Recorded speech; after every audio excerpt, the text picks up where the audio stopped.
Em 6 de janeiro de 2025, a Indonésia se incorporou aos BRICS como membro pleno.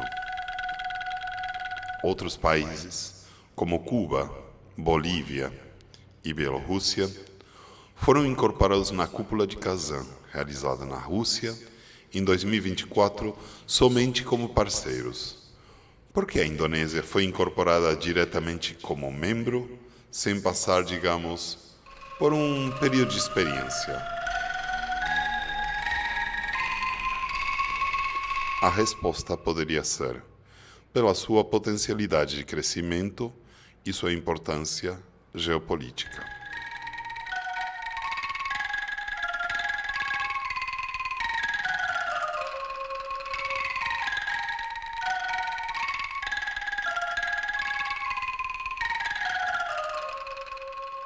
Indonésia se situa entre duas placas tectônicas, a placa euroasiática e a placa indo-australiana. Por esse motivo, tem mais de 150 vulcões ativos.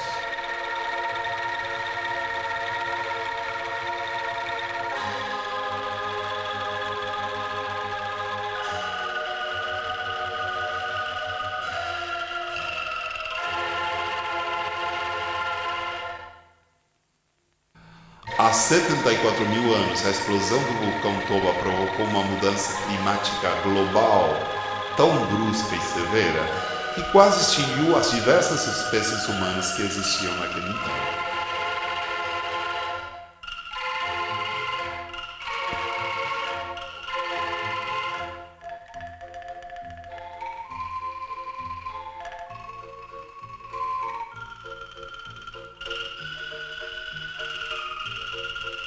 Mas se por um lado os vulcões geram grandes tragédias, eles também nutrem o solo de fertilizantes naturais. Onde tem vulcões, há uma grande diversidade. Além disso, o país recebe as chuvas de monção. As densas e diversas florestas da Indonésia são o habitat das 3 espécies ainda vivas de orangotangos: o orangotango do Borneo, o de Sumatra e o de Tapanuli. Ainda vivas, porque assim como o Brasil, a Indonésia enfrenta dificuldades para frear a destruição que o próprio desenvolvimento econômico gera.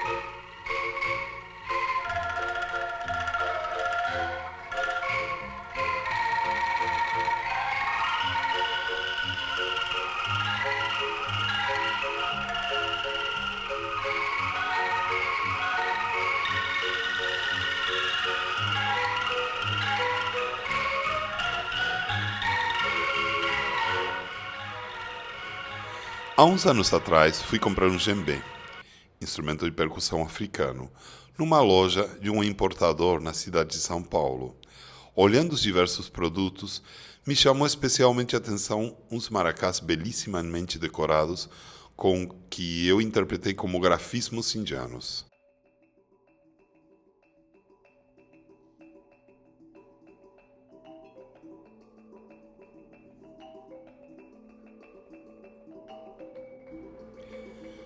Estava enganado. O vendedor me explicou que aqueles maracás, instrumento indígena presente em toda a Amazônia brasileira, vinham de um fornecedor indonésio. Perguntei para o importador: mas os indonésios tocam maracá? Não, me respondeu. Eles estão fazendo especificamente para o mercado musical do xamanismo universalista. Fiquei espantado. Os indonésios estudam o mercado brasileiro e encontram nichos comerciais específicos sobre os quais trabalhar. Isso, evidentemente, não é um dado para passar por alto. É um país que vem crescendo e começa a traçar estratégias comerciais para expandir seus negócios pelo mundo afora.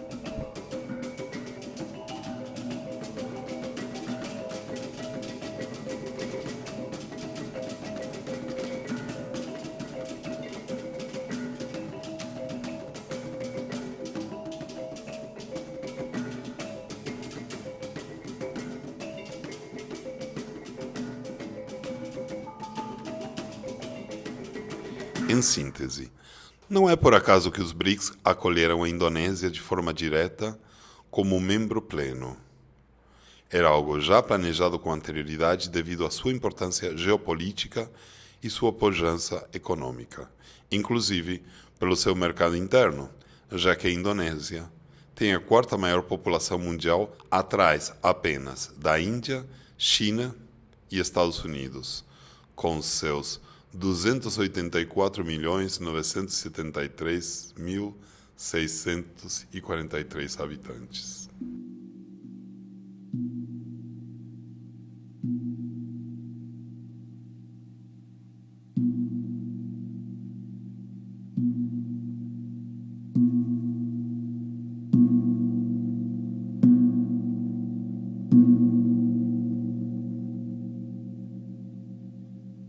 A Indonésia é um arquipélago constituído por 17.508 ilhas que ocupam o sudoeste asiático e a Oceania. Dentro deste número absolutamente enorme, as mais conhecidas são Sumatra, Java, Celebes, Borneo e Nova Guiné. Detém uma das maiores florestas tropicais do mundo, junto com a floresta do Congo e a floresta amazônica. Assim como o Brasil, é um país com uma grande diversidade linguística, com 742 línguas nativas. No entanto, assim como o Brasil, a maior parte dessa grande quantidade de línguas é usada por grupos pequenos.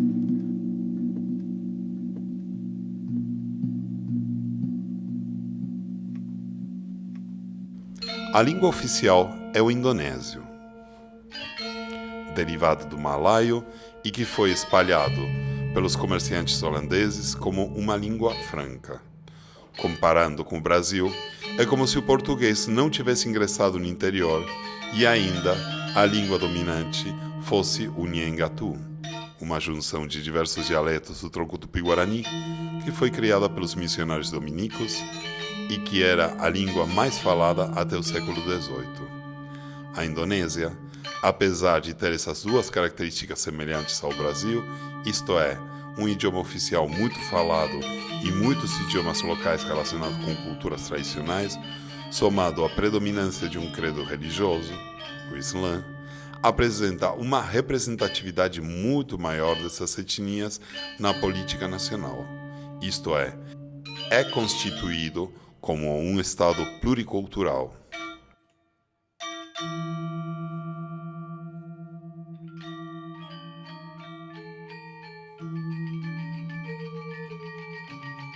No Brasil, toda essa diversidade cultural ancestral só veio ter representatividade política nos últimos anos com a criação da Bancada do Cocar, que, no entanto, carece de força para barrar as ações destrutivas da Bancada do Boi, ou seja, a Bancada do Agronegócio.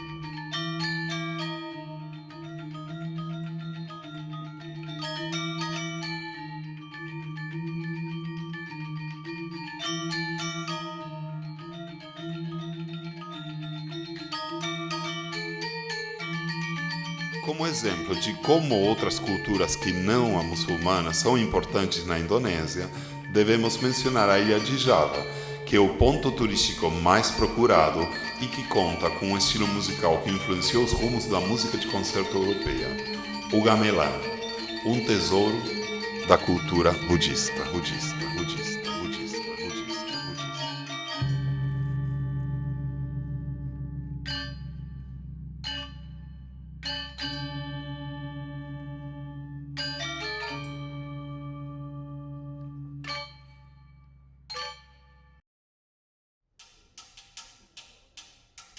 Indonésia se situa entre duas placas tectônicas, a placa euroasiática e a placa indo-australiana.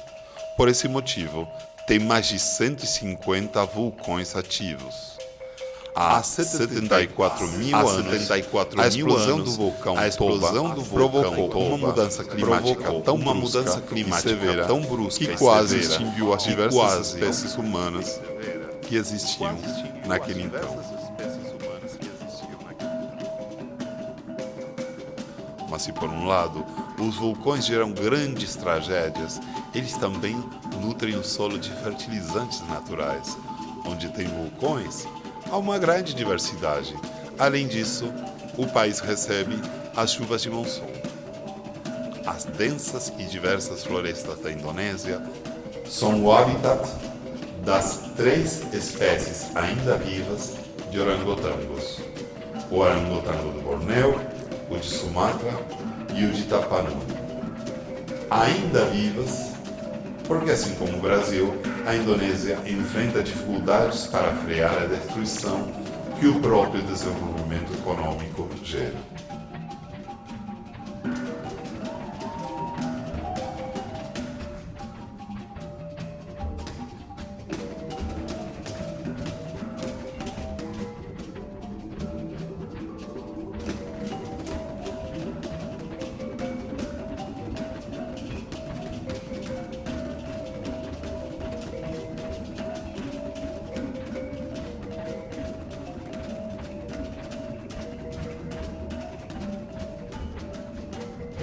Em Sumatra, viveram 2 espécies humanas anteriores ao Homo sapiens: o Homo erectus, entre 2.500.000 anos, e o Homo floresiensis, entre 700.000 e 60.000. O Homo sapiens chegou na região há 45.000 anos atrás. O Homo floresiensis é a espécie humana de estatura mais baixa, sendo também chamados popularmente de hobbits.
A maioria da população atual da Indonésia é composta por povos australésios que chegaram de Taiwan por volta de 2000 a.C.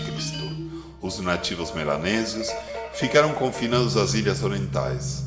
A agricultura e os primeiros reinos surgiram por volta do século 8 a.C. Pela característica insular do país, os indonésios desenvolveram o comércio com o continente, recebendo influências da China, mas sobretudo da Índia.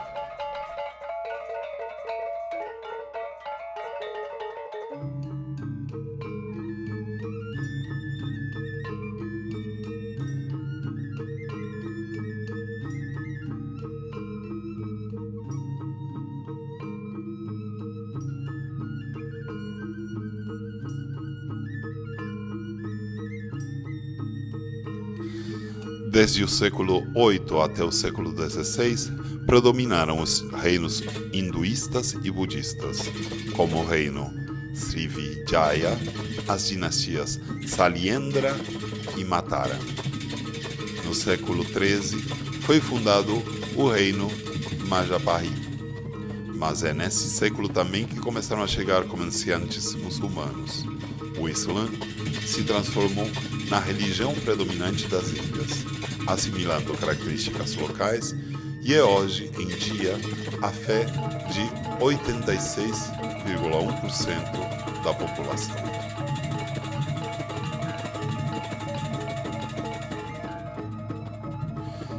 A partir do século XVI, começa o período de colonização europeia. Inicialmente, os portugueses chegam na expectativa de criar um monopólio de comércio das especiarias, cravo, noz moscada e pimenta, que, após a queda de Constantinopla, levaram os europeus à exploração de rotas e à criação de um novo regime econômico mundial. Em 1602, chegam os holandeses, que dominarão o país até a Segunda Guerra Mundial.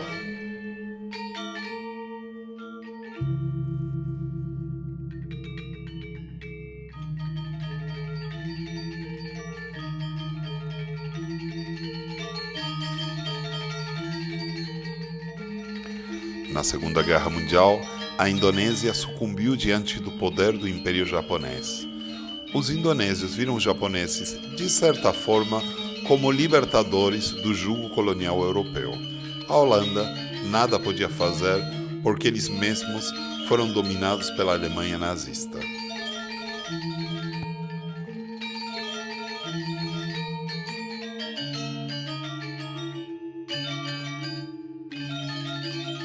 Após a rendição do Japão, em 1945, iniciou o movimento de independência da Indonésia.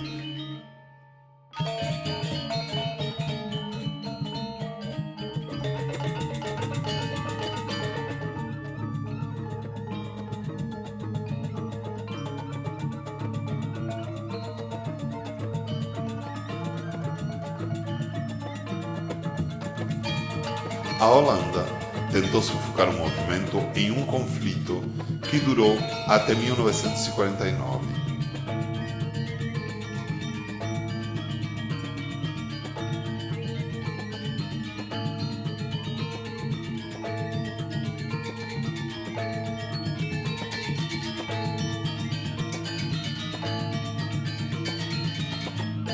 Se bem os holandeses tiveram algum êxito nas cidades litorâneas, as guerrilhas no interior, cobertas por florestas, fizeram uma feroz resistência.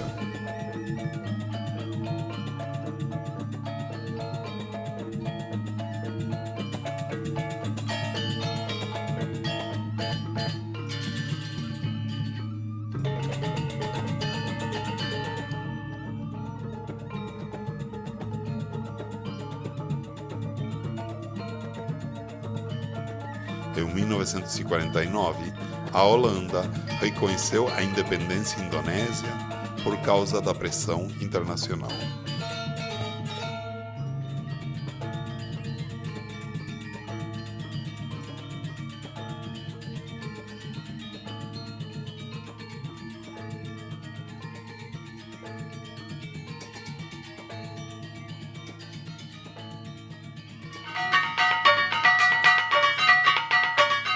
O primeiro presidente foi Sukarno, que buscava gradualmente implantar um Estado socialista e um alinhamento com a República Popular da China.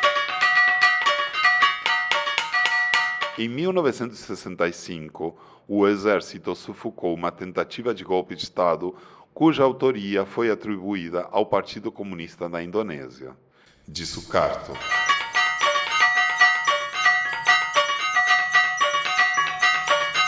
Ou seja, seria um autogolpe para transformar o regime político em um Estado socialista de partido único. Os opositores a Sukarno foram apoiados por Estados Unidos, que ajudaram também o estabelecimento da ditadura de Suharto.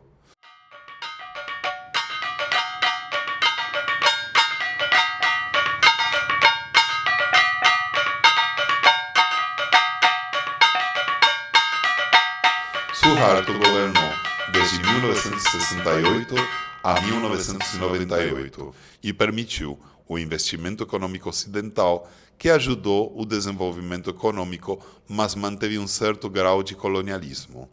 Após a ditadura de Suharto, o país é uma democracia pluripartidária com alternância de partidos políticos no poder.